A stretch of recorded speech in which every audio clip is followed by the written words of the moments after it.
Hello, everybody. Hello, Wadsworth. Hello, any town you're listening to. Whether if it happens to be around this area or maybe outside the United States or in the United States, wherever it is.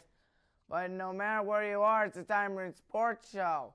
And wherever you are, it's episode, I want to say, 17 of this saga, I guess one would say. And as usual, trivia question going like this. What two schools left the Suburban League after the 2014-15 season? And the correct answer is Cloverleaf and Green. 2 schools left and 9 schools joined. It's pretty incredible to think that. And it's pretty incredible that we'll be going through the Week 9 recap. It's unbelievable hard to believe that next week will be our final recap of high school football. I don't know what to fill in for that because, man, it's been a blast covering high school football this year. Aurora played Revere last week. Take a guess what happened. If you said Aurora beat Revere, you're correct. It was a 48-7 triumphant victory. Highland against Copley at Copley Stadium where they have new turf. Highland won it 41-7, a dominant win for those Hornets. Garfield Heights beat Roosevelt 31-24. Doesn't hurt Roosevelt in conference play.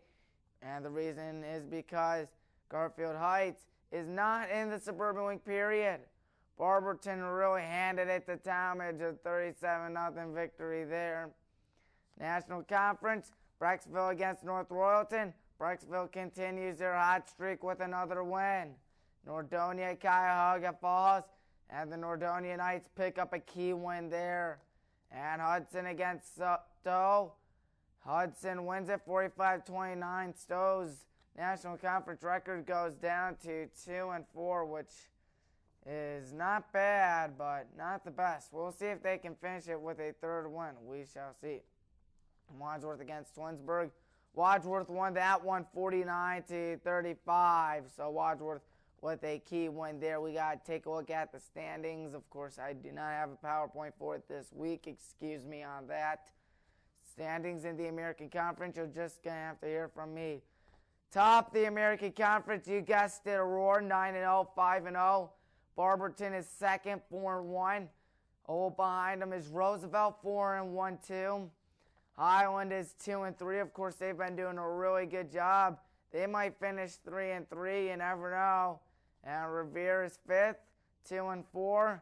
Copley 1-4, sixth place. And in dead last is Talmadge. They are 0-5. Brecksville leading the National Conference, 7-2, 6-0. It's been quite the surprising season. I don't know. I remember at the beginning of the season, I'm like, I don't think Brecksville's going to do good. And look at where they are right now. Boiling hot, on fire, seemingly doing everything. Nothing can stop Brecksville, apparently, at least in the National Conference. Wadsworth is 5-1. Hudson 5-1 as well. Nordonia 3-3. Stowe 2-4. North Royalton 2-4. Twinsburg 1-5. Cuyahoga Falls is winless. Time for our Week 10 preview. This is it, the final week of the season, unfortunately. And it's going to be these 3 games. Wadsworth against Brecksville. This is it, folks. This is the biggest game in the week of the week. This is the biggest game of the season. This might be the biggest game in all Northeast Ohio, maybe the entire state. The National Conference and bragging rights are on the line here. It's going to be a big game. Wadsworth is home at Artwright Stadium. We're going to see if Brecksville's big run ends to the mighty Wadsworth Grizzlies or the mighty Brecksville Bees will beat Wadsworth and run the tables in the National Conference. Aurora against Copley. Aurora trying to finish the dream season. They've clinched the American Conference. They have done everything seemingly except the 10-0 record. Can they do it? We shall see. And then Barberton against Roosevelt. While these two teams may split, or these two teams could split the American Conference if they win, if one of the teams wins and Aurora loses. So we'll see. Time to look at the Cleveland Cavaliers, because guess why? The season has just started for those of you that don't know. Excuse me on that. Starting lineup looking like this. Colin Sexton as a point guard. Darius Garland as the shooting guard. Small forward is Seti Osman. That's right, Seti Osman. Kevin Love is a power forward.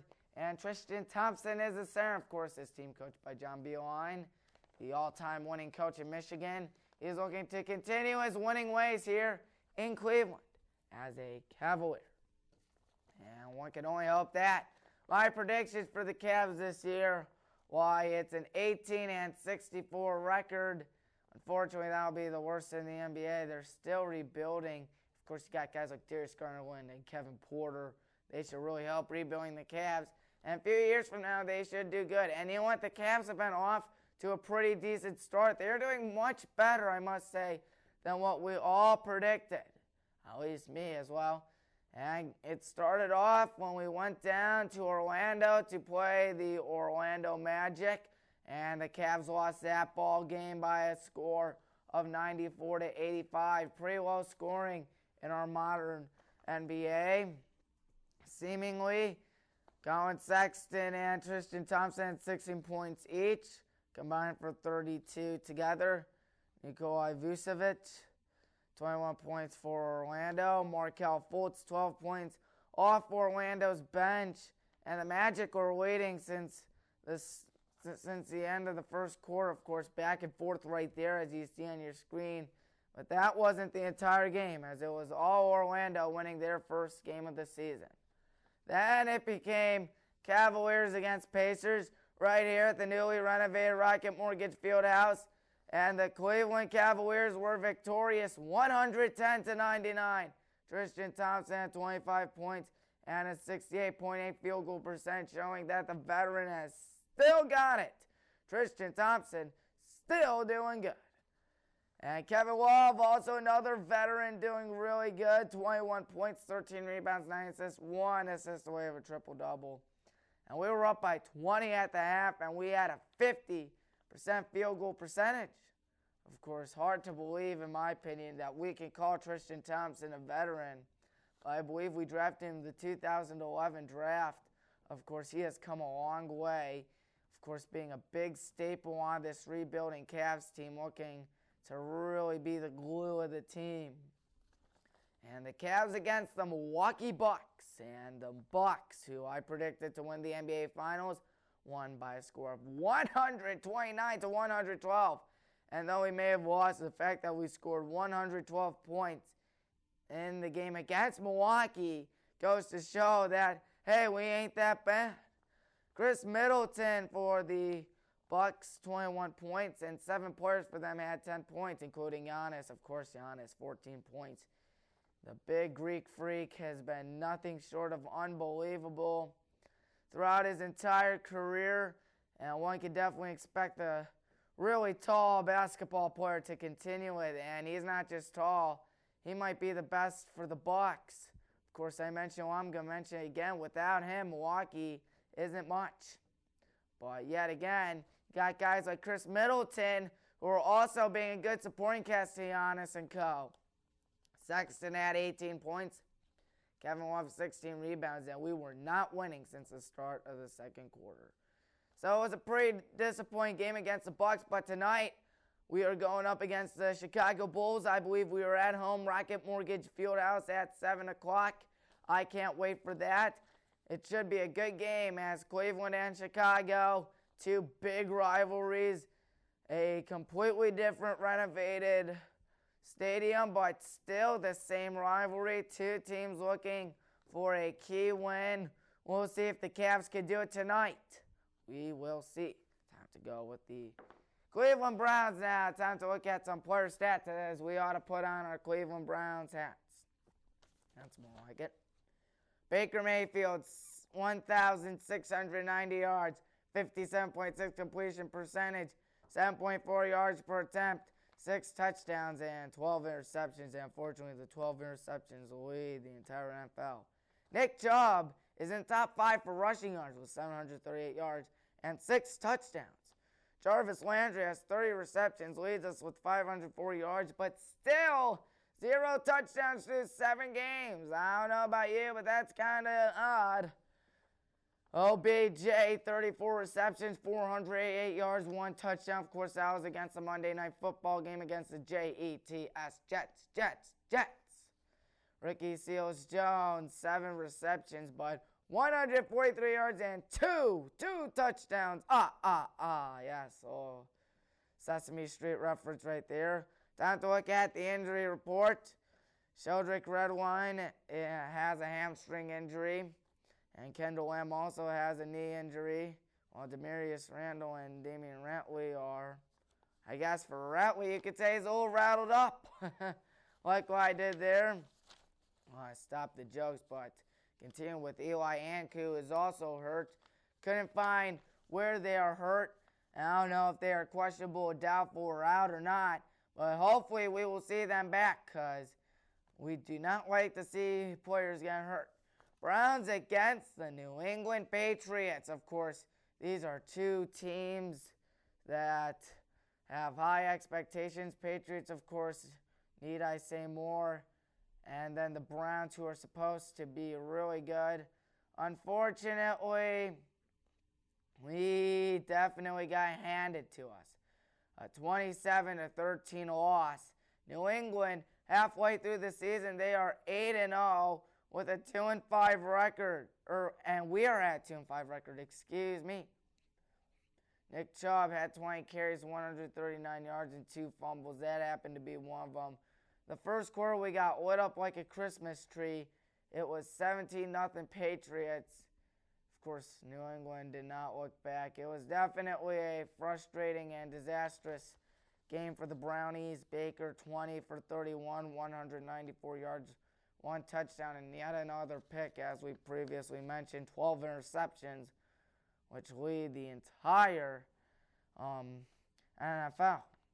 Of course, Nick Chubb had a good game, 131 yards. This was a monster run and probably would have been on the highlight reel had he never had fumbled towards the end, which was kind of frustrating once. But hey, Nick Chubb did good for me because I have him on my fantasy team. He has not disappointed. In fact, he's on the opposite disappointing. Tom Brady went 20 for 36, 259 yards and 2 touchdowns. Of course, he had more passing yards and touchdowns than Mayfield because he's Tom Brady, one of the greatest quarterbacks to ever do it. Julian Edelman, of course, his number 1 target. 8 receptions, 78 yards, and 2 touchdowns. And the Cleveland Browns had 3 turnovers on 3 consecutive plays. That was one of them.